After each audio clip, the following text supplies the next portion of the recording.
Good morning friends, সকাল সকাল দেখো লাল লাল সুন্দর তরমুজ দিয়ে শুরু করলাম আমার ব্লগটা। এটা আজকে আমাদের ব্রেকফাস্ট হবে। গুড মর্নিং, আজ হচ্ছে সানডে আর ফান্ডে। দেখলেই সকাল সকাল এই যে তরমুজ নিয়ে বসে গেছি। এটাই হচ্ছে আমাদের ব্রেকফাস্ট ফার্স্ট ব্রেকফাস্ট প্রথম ব্রেকফাস্ট। মানে এটা দিয়ে আমরা ব্রেক করে দেবো ফাস্টিংটাকে। অ্যাকচুয়ালি কিন্তু আমরা সত্যি ফাস্টিংয়েই আছি। কালকে সেই 4-5টার সময় খেয়েছিলাম, 4টার সময় খেয়েছিলাম, 4:30টার সময় খেয়ে দিয়ে উঠেছিলাম। তো এটা আমরা প্রথম খাচ্ছি আজকে। আমরা এইভাবে পয়সা বাঁচাচ্ছি। তোমরা কীভাবে পয়সা বাঁচাও? না খেয়ে খেয়ে। যুদ্ধের সময় কারোর খাওয়া জুটবে না, এমনিতেই পয়সা বেঁচে যাবে। ভালোবাসি না? একদম।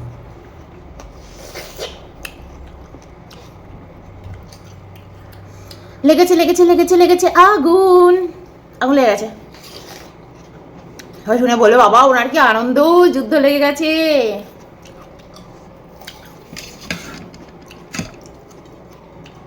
আমার সবাইতেই আনন্দ। করোনার সময়টা আমরা সবচেয়ে বেস্ট টাইম কাটিয়েছিলাম আমাদের লাইফের, তাই না বলো? এই ব্যাঙ্গালোরের ট্রাফিক ভেঙে ভেঙে অয়নকে অফিসে যেতে হতো না। তখন কিন্তু অয়নের অফিসটা দূরে ছিল। তখন তোমাদের অফিস এখানে হয়ে গেছিল। কোথায় আছে ওইটা? তখন অয়নদের অফিস ছিল সাই বাবার আশ্রমের ওখানে, সত্য সাই। ওই অনেকটা দূরে ছিল এখান থেকে অয়নের অফিস তখন ছিল 5 কিলোমিটার দূরে, 7 কিলোমিটার দূরে। এখন অয়নের অফিস আমাদের বাড়ি থেকে 2 কিলোমিটার। 2 কিলোমিটার হেঁটে হেঁটে চলে যাবে অফিসে।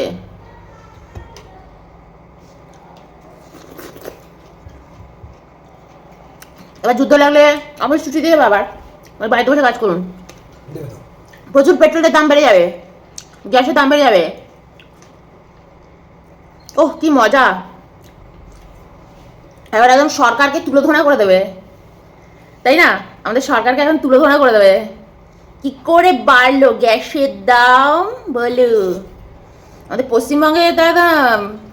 আচ্ছা আমি একটা জিনিস বুঝে পেলাম না, ধরো যেদিন এরকম সমস্যাটা হলো তার পরদিন থেকে কি করে বলতো হোটেল ফোটেল সব বন্ধ হয়ে গেল খাওয়া দাওয়ার। আমি কিন্তু এটাতে খুব অবাক হয়ে গেলাম। ধরো আজকে গ্যাসের ক্রাইসিস ঘোষিত হলো বা হলো, কালকেই হোটেলে মানে গ্যাসের সমস্যা শুরু হয়ে গেল, আর সব হোটেলের খাওয়া দাওয়া বন্ধ হয়ে গেল, রান্না বান্না বন্ধ হয়ে গেল, হোটেল বন্ধ হয়ে গেল। 2-3 দিনও তো লাগে না যে না আমার কাছে গ্যাস তো আছে স্টোর। কি করে হলো এরকম? এটা কি করে হতে পারে বলো তো? এগুলো কিন্তু ভাববার বিষয়।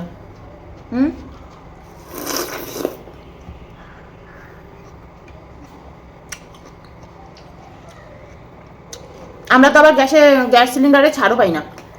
আমাদের পুরো টাকা দিতে হয় সিলিন্ডারে। আমাদের ছাড়টার পায়, আমরা তো ছাড়টারও পাই না, তাই না? কিন্তু কলকাতার লোকেদের গ্যাসের দাম বাড়লে কোনো সমস্যা হবে না। কলকাতা পশ্চিমবঙ্গের লোকেদের কোনো সমস্যা হবে না গ্যাসের দাম বাড়লে। কেন বলো তো? কারণ ওখানকার লোকেরা ডবল ডবল চাকরি করে। ডবল ডবল চাকরি সবার, ঠিক না? ঠিক বলেছি না? দেখবে যারা ডবল ডবল চাকরি দিয়েছে কলকাতায়, তা দেখবে এবার গ্যাসের দাম বাড়লে হেভি খোঁজে যাবে, হেভি। মোদিজি বাদ দিয়েছে। মোদিজি গ্যাসের দাম বাড়িয়েছে। সে যেই বাড়াক, আমি কারোর নামই নিচ্ছি না। যে বলবে কি যেন বলে ক্যাডার। আমি না টিভিতে এগুলো শুনি আর হেসে মরি। ইউটিউবে শুনি, বাপরে বাপ। আমি তো যাকে ভোট দিই সেই হেরে যায়, জানো? আমি আজ অব্দি যাকে ভোট দিয়েছি ভালোবেসে সেই হেরে গেছে, সে হেরে যায় সে বছর সেই জায়গায়। আমি মানে কি বলবো বলো। যাই হোক, আজকে সকালটা ফান্ডে, তো একটু ফান করে নিলাম, ভালো লাগলো। দেখো আমার চ্যানেলে না যেটা আমার মনের মধ্যে চলছে, যেটা আমি সারাক্ষণ যেটা নিয়ে মানে আছি, আমি সেটাই দেব তোমাদেরকে। আমার সাথে যেটা ধরো দূর অবধি সম্পর্ক নেই, আমি তো সেটা করতে পারবো না, আমি সেটা তোমাদেরকে দিতেও পারবো না, তাই না? আমি তো এমনিও একবেলা খাই, দুবেলা খাই, সকালে হালকা ফুলকা মুড়ি ফুড়ি হলেও চলে যায়, দুপুরে একটু গুছিয়ে খাই, সেটাও আবার যা খাই সেই দেখে আমার চ্যানেলে এমনিও ভিউয়ার্স বাড়ে না। তো বুঝতেই পারছো আমি না খেয়ে খেয়ে পয়সা জমিয়ে ফেলবো, পয়সা জমাই আমি এইভাবে। যারা চব্য চস্য গিলছে এই হাতির মতন, না এই হাতির মতনটা বলবো না, কিন্তু ভাবো যারা চব্য চস্য খাচ্ছে, জিমে যাচ্ছে, আবার জিমে গিয়েও খাচ্ছে, তাদের কি হবে? এরকম অনেকে আছে জানো, জিমে যায়, জিমে গিয়েও খায়, মানে জিমেও নাকি খাবারের ব্যবস্থা আছে। কি হবে এদের, কি হবে? আমি একদিন ফিটনেস নিয়ে একটা ইয়ে করব, মানে তোমার ভিডিও বানাবো ফিটনেস নিয়ে, যে লম্ফঝম্প জিম এগুলো করা এখনকার দিনে সত্যি কতটা দরকার, আর রেস্ট নেওয়া কতটা দরকার। তুমি লাফিয়ে ঝাঁপিয়ে যত না ওয়েট ঝরাতে পারবে এখনকার দিনে, সারা দিন আমরা যারা ঘরের কাজ করছি বা অফিসের কাজ করছি, আমি তোমাদের একটা কথা বলবো, ইয়ার কি এটা কিন্তু আমি এতক্ষণ তোমার সাথে মজাই করছিলাম, মজা করতে করতে এবার আমি এটা সিরিয়াস কথাই বলি, যারা সত্যি হেলথের কথা ভাবছো না, হেলথ রিলেটেড ভাবছো, জিমে যাবে, খুব এই করবে ওই করবে, ঘরে বসে ইয়োগা করো, অনুলোম বিলোম করো, শ্বাস নিঃশ্বাস যেটা আছে ওটার উপরে ধ্যান দাও, আর ধ্যান দাও হচ্ছে তোমার কপালভাতির উপর, খুব ভালো করে করো, আর রেগুলার সূর্য প্রণাম করো, আর 8-9 ঘন্টা না একদম ঘুমাও, ঘুমাও, ফ্রি টাইম পাচ্ছ ঘুমাও, চোখের নিচে ডার্ক সার্কেল থেকে শুরু করে শরীরের সমস্ত রোগ রিকভার করবে তোমার এই ঘুম, যদি তুমি ভালো ঘুমোতে পারো, তোমার চুল গজাবে, সব কিছু হবে। আমাদের এখানে তো ড্রাইনেস, আমার আয়রন ডেফিসিয়েন্সি আছে, আমার একটু হেয়ার ফল হয়, তাও আমি হেয়ার ফলকে রোধ করে নিই, কিন্তু সেটা খুব সমস্যা হয়ে যায়। রেগুলার বাদাম খাওয়া, রেগুলার ইয়ে করা, এটা খেয়ে নাও, তুমি খাও, আমি তো দুটো ওখানে দাঁড়িয়ে খেয়ে নিয়েছি তরমুজ। সকাল উঠে এরকম ফ্রুটস খাও, এমটি স্টমাক, আমি এখন এমটি স্টমাক, সকাল উঠে আগে ফ্রুটস খেয়ে নিলাম, ফুল এনার্জি, এইবার আমি এটা ওটা খাবো।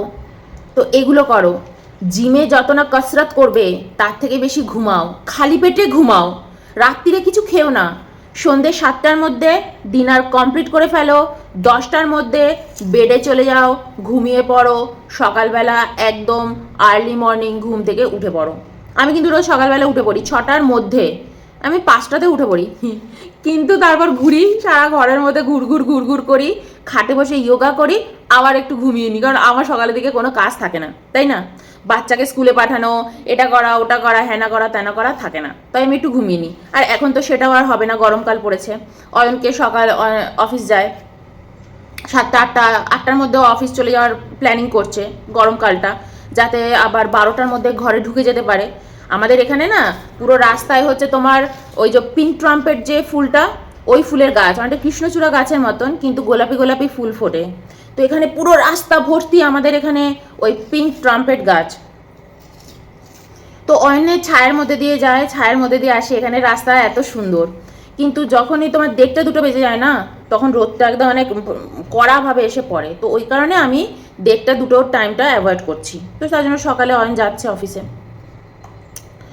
কিন্তু আমি তোমাদের বলবো, সকালবেলা ঘুম থেকে উঠে পড়বে, রাত্রিরে তাড়াতাড়ি খাটে চলে যাবে শুতে, সেটা যদি পসিবল হয় তোমাদের অর্ধেক রোগ নিরাময় হয়ে যাবে। জিমে গিয়ে কসরত করতে হবে না, ওই ঘেমো জায়গায় গিয়ে, সবার ঘামের গন্ধ কি বাজে কি নোংরা, আমি জিমে একদম যাওয়া পছন্দ করি না, এটা আমার ইয়েটা আমি বললাম, আবার রাগটা করো না। আমার চ্যানেলে মেন হচ্ছে কিন্তু আমার কথা, আমি গল্প করি তোমাদের সাথে।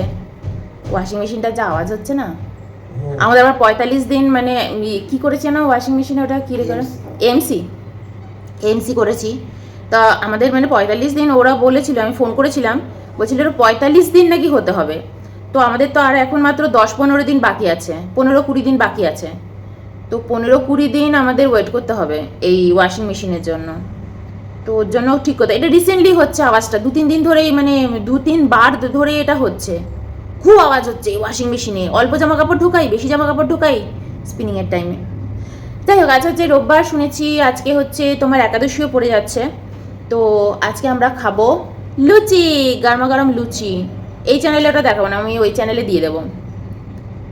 লুচিটা। আজকে তো অন্য কিছু খাওয়া দাওয়া নেই, খাওয়ার ব্লগও বানাতে পারবো না। লুচির সাথে একটু চাও খাবো, হুম। চা নিয়েও বসবো আজকে। একটু চা লুচি ব্রেকফাস্ট ওই চ্যানেলে দেখাবো খন। তো চলো প্রিপারেশন করি, দেখি কি কি করি লুচির সাথে। ময়দা আটা মেখে রেখেছি, তরকারিটা করে নিই, টপাটা করে লুচিটাও করে নিই, তাড়াতাড়ি একটু খেয়ে নিই, খিদেও পাচ্ছে। তো যাই হোক, এবার লুচি করতে যাব। তার আগে তোমাদের একটা ইনফরমেশন দিয়ে দিই, মনে থাকতে থাকতে মনে হলো তাই বলছি। যারা দুবাইতে আছো বা দুবাইতে যাওয়ার প্ল্যানিং করছো, এই মুহূর্তে কিন্তু স্থগিত রাখো মানে যাওয়াটা। কারণ মনে রেখো, ওখানে এখন যারা ইনভেস্ট করছে বা টাকা পয়সা লেনদেন হচ্ছে, সেখানে কিন্তু খুব সমস্যা হবে। দুবাইতে কিন্তু খুব সমস্যা হচ্ছে, যেটা বাইরে ওরা এত খবর মানে দিচ্ছেও না, ঠিক আছে? বিশেষ করে যারা ফ্লাইটের টিকিট কাটছে দুবাইতে, তাদের কিন্তু সমস্যা হতে পারে। ওরা ফ্লাইটের টিকিটের টাকা নিয়ে নেবে, কিন্তু ওরা কিন্তু কি বলবো, প্লেন কিন্তু বন্ধ থাকবে। তো এগুলো মনে রেখো। ওখানে যারা ব্যাংকে টাকা পয়সা রাখছো, তারা চেষ্টা করবে যাতে ইন্ডিয়াতে পাঠিয়ে দিতে পারো ব্যাংকে ঠ্যাঙ্কে টাকা। এইসব এগুলো বলে দিলাম, যেগুলো শুনছি, যেগুলো মনের মধ্যে চলছে, টুকটুক করে তোমাদেরকে জানাচ্ছি। তো দুবাইতে কিন্তু অনেক ক্যাচাল চলছে, সমস্যা হচ্ছে ওইখানে। ওরা কি সুন্দর বলেছিল না যে যাও ওদেরকে ধরে একদম দাও আচ্ছা করে। তো ওদের উপর কিন্তু এখন অনেক ঝামেলা চলছে, তাই না? খুবই ঝামেলা চলছে, সত্যি খবরটা বেরোচ্ছে না বাইরে। হ্যাঁ, বাইরে কিন্তু সত্যি খবরটা কেউ জানতে পারছে না, কোনো জায়গারই খুব একটা সমস্যা কেউ জানতে পারছে না। কিন্তু দুবাইতে যদি কেউ টাকা ইনভেস্ট করে থাকো বা কিছু, ওরা কিন্তু এখন টাকা পয়সা দেবে না, আটকে দিতে পারে, ঠিক আছে? সেই সম্ভাবনা রয়েছে। ধরো কেউ ফ্লাইটের টিকিট কেটেছে, তাকে ধরো সে কিন্তু যখন টিকিট কাটতে যাবে, তাকে কিন্তু বলা হবে না যে প্লেন চলবে না বা এই মুহূর্তে যাতায়াত করা যাবে না, এগুলো কিন্তু বলবে না। টাকাটা নিয়ে নেওয়া হবে ফ্লাইটের টিকিটের, কিন্তু পরে শোনা যাবে যে প্লেন ছাড়ছে না। তো এগুলো কিন্তু হবে বা হচ্ছে, অনেকে হয়তো জানতে পারছো না। এই নিউজগুলো কিন্তু খুব একটা আসছে না বাইরে। রিফান্ড টিফান্ডও কিন্তু কিছু পাবে না। ধরো টিকিট কেটে ফেলেছো, কিন্তু বলা হলো যে ওখানে যাওয়া যাবে না এখন, কিন্তু টাকা কিন্তু ফেরত পাবে না। তো ওখানে যারা ইনভেস্ট করছো বা যাওয়ার প্ল্যান করছো, এই মুহূর্তে কিন্তু একদম প্ল্যান সরিয়ে নাও। উল্টে ওখানে যারা আছো, পারলে ইন্ডিয়াতে চলে আসো, যেটা সম্ভাবনাও খুব কম, তাই না? ওখানে অনেকে আটকেও আছে, অনেকে যাচ্ছে কিন্তু তারা গিয়ে আটকে আছে। কেন আটকে আছে, তারা কেন আসতে পারছে না? তো এটার কিন্তু একটা মেন কারণ, ওরা টাকা পয়সা ওদের কিন্তু এখন খুব দরকার। কাদের? দুবাইদের, নিজেদের বাঁচানোর জন্য। তো ওদের ওখানে যাদের ব্যাংকে টাকা পয়সা আছে, তাদের খুব সমস্যা হতে পারে। মোটা টাকা হয়তো ওরা তুলতে দেবে না, এরকম হতে পারে। সব কিছুর সম্ভাবনা আছে। চলো লুচি খাই। আজকে একদম নিরামিষি তরকারি। এই ইন্ডাকশনটাই চালাতে অন করতে ভুলে গেছি। আচ্ছা, একদম নিরামিষি তরকারি, কড়াইটা গরম হোক। দেখো এখানে আলু পটল কেটে রেখে দিয়েছি, এখানে রয়েছে কুমড়ো, আর দেবো একটু পনির, তাই পনিরও নিয়ে নিয়েছি।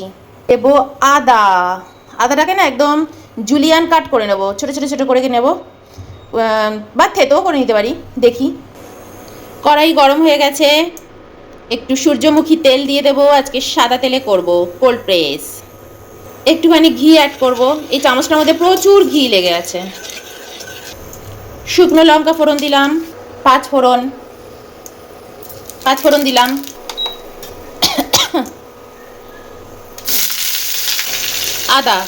আদাটাকে একটু থেতোই করে দিলাম।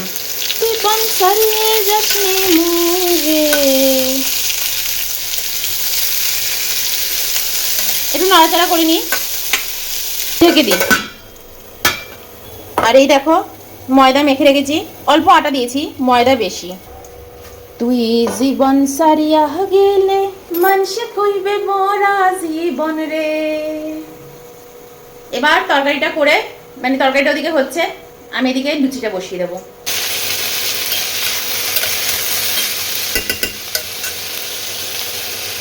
কুমড়োটা অ্যাড করে দিলাম, টমেটো দিয়ে দিলাম, নুন হলুদ আর মিষ্টি, ব্যাস, আর কিছু দেবো না। অল্প করে একটু পনিরও দিয়ে দিলাম। পনিরটা জাস্ট একটু টেস্টের জন্য দিলাম, এই আর কি।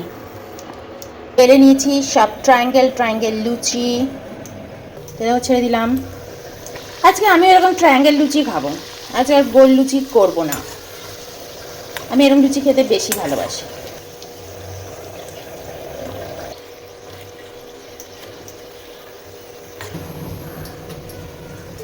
দেখো এদিকে লুচি ভাজা হচ্ছে,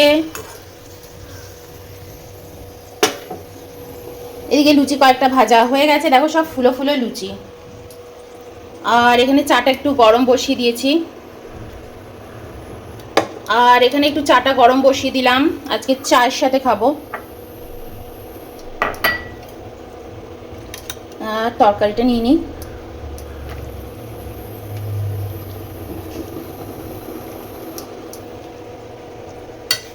আমার এরকম পটল আলু কুমড়ো এর তরকারি খুব ভালো লাগে খেতে। পনির না হলেও চলবে, কিন্তু এই তরকারিটা আমার ভীষণ প্রিয়। আর দেখো কাঁচা লঙ্কা ভরভরকে দিয়েছি। তো এই দেখো এসে গেছে আমাদের কলকাতা থেকে জেকে। চলো কাটা যাক।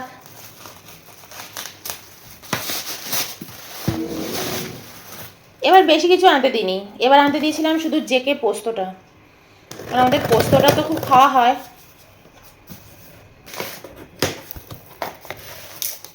দেখিনি সব ঠিকঠাক এসছে কিনা। এ দেখো আমাদের মটর ডাল এসে গেছে, আমাকে মটর ডাল খেতে বলেছিল খাওয়ার চ্যানেলে। এটা কি গো, পাঁচফোড়ন? ইয়ে কি হে, কালো জিরে? না, এটা হচ্ছে রাঁধুনি। এই হচ্ছে আমাদের কলকাতার মুসুরির ডাল। এই এবার বেশি আনাইনি, অল্প আনিয়েছি। আর এই হচ্ছে আমাদের পোস্ত, 1 কেজি পোস্ত আনিয়েছি এবার।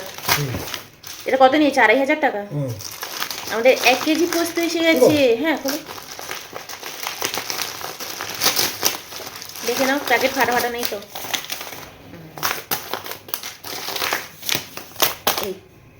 এই হচ্ছে আমাদের জেকে শপিং, কলকাতা শপিং চলে এসছে। এখন বাজে 3:30, ঘুমিয়ে ঘুমিয়ে চোখটাকে দেখো ফুলিয়ে দিয়েছি।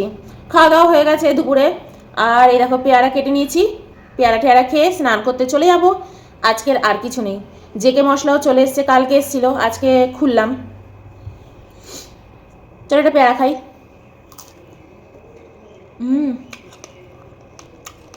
দাম দে।